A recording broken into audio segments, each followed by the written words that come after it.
ang pagkamatay ni Headmaster Welbeck. At dito natin makikita mga lods ang kauna-unahang nagdurog sa puso ni Arthur na ayaw niyang maulit muli sa bago niyang pamilya. Kaya tutol na tutol siya sa pagsali ni Ray at Alice sa digmaan.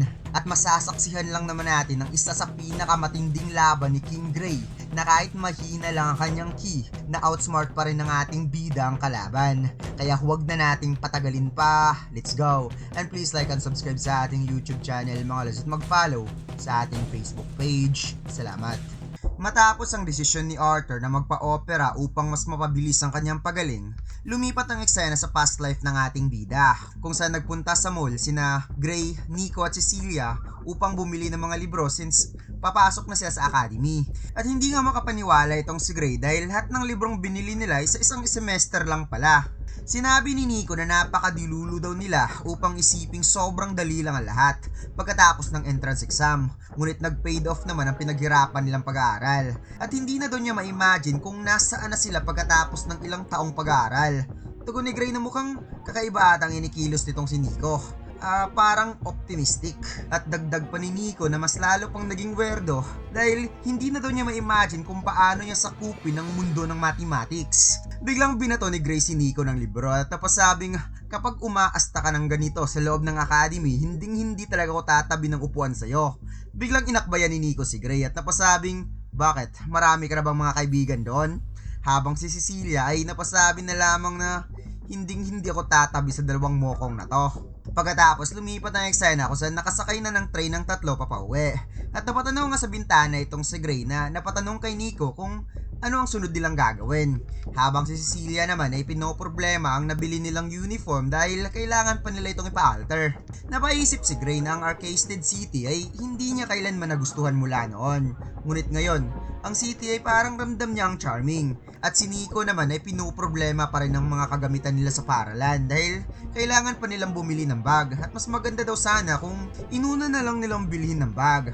Nakarating na ang tatlo sa station habang si Nico at Cecilia ay pinag-uusapan pa rin nila ang school supplies na dapat nilang bilhin. Ngunit itong si Gray ay parang biglang nakaramdam ng masamang pangitain lalo na't bigla na lamang umulan. Kaya habang pababa ang dalawa sa hagdanan at nagkukwentuhan, biglang sinabi ni Gray na magmadali na sila. Napatanong si Nico kay Cecilia kung excited na ba itong mag-aral sa academy. Ngunit itong si Gray hindi mapakaling nagmamatsyag sa paligid at napansin niyang konti lang ang tao ngayon sa paligid at sobrang tahimik pa, na para bang may hindi tama. Tugon ni Cecilia kay Nico na medyo kinakabahan siya, ngunit oo, excited siyang pumasok sa academy. Nasagot naman ni Nico na huwag itong mag-alala dahil kung may mangyari man, nandito lang naman sila para kay Cecilia. Habang itong si Gray hindi pa rin mapakali at naalala niya ang sinabi ng libro na nakuha niya sa pawn shop na ang mga keymaster ay kayang masense ang pinakamahinang presence of key ng iba. Kaya na-realize niya na kahit hindi pa siya keymaster sa ngayon, pero ang nararamdaman niya ngayon ay isang presence of bloodlust. Biglang nakita ni Gray na may umilaw sa gilid habang umaapaw ang aura ng key na may presence of bloodlust. Kaya kaagad niyang tinulak ang dalawa at buti na lang talaga na anticipate niya kaagad, ngunit ang bala ay dumaples pa rin sa braso ni Cecilia. Kaagad tinulungan ni Nico si Cecilia habang si Gray napasigaw kay Nico na ilayo kaagad si Cecilia dito. Kaya hindi nagatubiling itinakbo ni Nico si Cecilia at sinabi niya kay Gray na magkita na lamang sila mamaya. Subalit napansin ni Gray na mayroon na namang lumipad na bala papunta sa kanya kaya mabilis siyang kinuha ang libro upang gawing panangga. At makikitang bumaon nga ito sa libro mga lods at hindi ito isang usual na bala kundi isang klase ng siren injections na parang pangpatulog. Kaya napaisip na lamang si Gray kung anong klaseng bala to. Tumakbo ng mabilis si Gray at itinapon kaagad ang libro. Naisip niya na kung sino man ang mga nagpapaputok ng shots dart ay nararamdaman niyang sobrang lalakas ng ki nila. Samantalang ang leader ng mga umatake ay kaagad nag-utos na mag-spread out upang palibutan ng mga bata. Wala silang pakialam sa dalawang batang lalaki basta ang batang babae ay kailangan niya ng buhay. Mabilis na tumakbo si Gray at narinig nga niya ang sinabi ng leader kanina. Kaya nang naabutan niya ang dalawa, sinabihan niya kaagad si Nico na tumakbo pa hanggang sa makalayo sila dahil ang mga humahabol sa kanila ay mayroong mga tranquilizer na dala.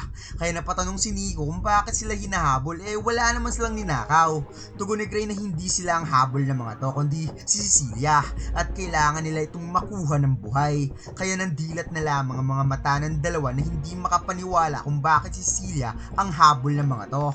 Habang pababa ang tatlo sa hagdanan ng fire exit at ang ulan ay patuloy pa rin sa pagbuhos, biglang nadapa si Cecilia. And it's turned out, unti-unti na palang kumalat sa kanyang katawan ng effect ng tranquilizer mula sa kanyang sugat, kahit ito ay daplis lang. Kaya habang nakadapa, ramdam ni Cecilia ang panginginig ng kanyang katawan. Sinubukan ni Nico na tulungan si Cecilia, ngunit ayaw nitong magpatulong at gusto niyang maiwan na lamang. Paliwanag ni Cecilia na nilalagay lang niya sa panganib sina Nico at Gray. Hindi naman siya papatayin dahil kailangan siyang makuha ng buhay. Biglang may na-realize si Gray at binaba niya ang tono ng kanyang boses na napasabing totoo ang sinabi ni Cecilia at saka kailangan din nilang magmadali at hininaan din ni Nico ang kanyang boses na napasabing at least kailangan mo siguro to, na parang may ibinigay siyang bagay kay Cecilia.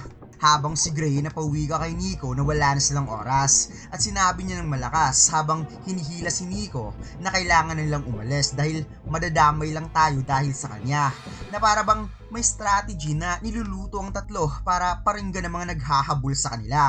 Dumating ang mga kidnapper habang si Cecilia ay parang nagmamakawang napasigaw na huwag siyang iiwan. Kaya nakaramdam ng kampante ang dalawa at kagad tumawag sa boss ang leader upang mag-report na nasa harapan na nila ang batang babae at mukhang iniwan na lamang ito ng dalawang batang lalaki at na-realize niya na dahil sa kaunting scratch ng tranquilizer kanina kaya ito unti-unting nawalan ng lakas. Kagad lumapit ang isa upang kunin si Cecilia na sinabi pa niyang huwag ka nang umiyak bata, aalagaan ka naman namin. Ngunit ang isang kamay ni Cecilia ay suot-suot pa lang electric gloves na inimbento ni Nico na makikitang nag-electrify lang naman ito at wala ngang pagdadalawang isip na biglang hinawakan ni Cecilia ang ulo ng kidnapper at inirelease ang napakalakas na bultahe, and the more malakas ang key ng isang user, malakas din ang bultaheng na ipapalabas ng gloves. At si Cecilia mga sa isang anomaly in terms of amount of key na hindi maikukumpara kaysa sa isang keymaster practitioner. At ang gloves pala na ito ang siyang ibinigay ni Nico kanina, kaya literally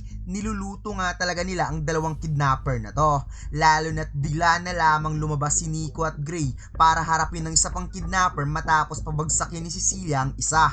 At makikita natin dito mga lods na papakawalan na ni Gray ang kanyang kamao towards sa kalaban habang itong si Nico ay may dala na palang bakal na tubo. Ngunit inunang ang sipain ng kidnapper itong si Nico habang ang suntok ni Gray tumama lang naman sa hangin. At dito rin natin makikita na mahina nga talaga si Nico sa pakikipaglaban at kailangan niya talagang mag-rely sa equipments. Kaya masasabi kong ang natural instinct ng kidnapper na unahin yung may dalang bakal ay good decision din talaga. Ngunit ang hindi niya alam, ang hindi niya inuna ang siyang magpapatumba sa kanya na talagang magbibigay sa kanya ng problema. Dahil kahit napakaliit lang ng key reserves ni Gray, ngunit ang utak nito sa hand-to-hand combat ay talagang hindi maikukumpara sa ibang bata. Dahil nang nahawakan ng liig ng ating bida, akala ng bandido ay na-checkmate niya na itong si Gray na sinabi pa niyang sayang ka bata, may potential ka pa naman, kaso dito na magtatapos ang buhay mo. Huli na ang lahat para magmamakaawa. Ngunit bigla na lamang bumaon sa kanyang braso ang isang siren shots, kaya sinabi na lamang ni Gray na may nakalimutan ka ata. At ito nga ang tranquilizer kanina na bumaon sa libro at tinago lang pala ni Gray at hindi niya ito itinapon kasama ang libro. Kaya napawat na lamang ang kidnapper na nalupaypay na parang lasing at pangiting sinabi ni Gray, ang swerte mo, sumunod ka pa kasi. Kagad umalis ang tatlo at binuhat nga ni Nico itong si Cecilia. Wika ni Gray na kailangan nilang umalis kagad dito, ngayon na, bago pa lilitaw ang iba. Ngunit biglang sinabi ng kidnapper kahit nahihirapan na mas mabuti pang patayin na lamang siya at tumakbo ang tatlo sa malayo dahil sinigurado nilang wala nang mapupuntahan ng tatlo.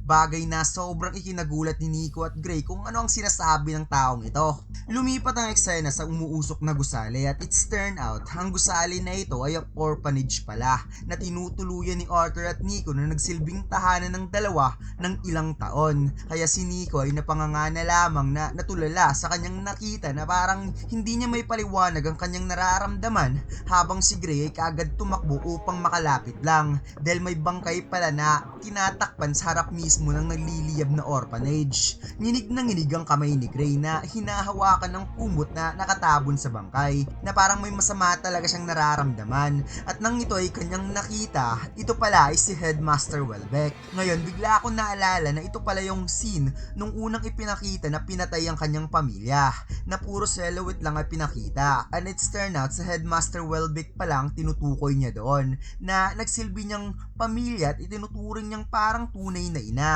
Umiyak ng gusto si Gray na parang sumabay ang buhos ng ulan habang kinuha papuntang ambulansya ang bangkay ni Headmaster Welbeck at habang bumaha ang kanyang mga luha, naaalala niya ang sinabi sa kanya ng kidnapper na wala na siyang iba pang mapupuntahan. At dito ipinakita ang pumatak na luha sa una ni Arthur at bigla na lamang itong napakamao sa kanyang kumot kaya nagulat nga itong si Tesha na lumuluwang nakita si Arthur.